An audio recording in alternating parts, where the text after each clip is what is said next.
a three-dimensional depiction or illustration on a two-dimensional surface, a two-dimensional canvas.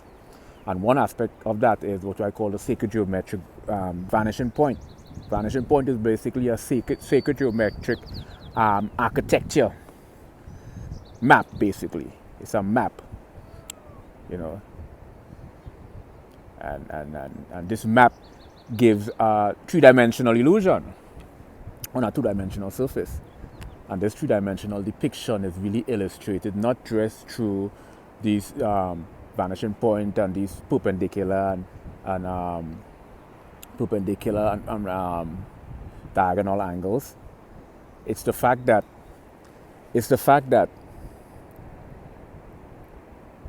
you have the vanishing point. So you have this V, an upside down V, right? And the point of the horizon, basically, any object at the point of the horizon becomes relative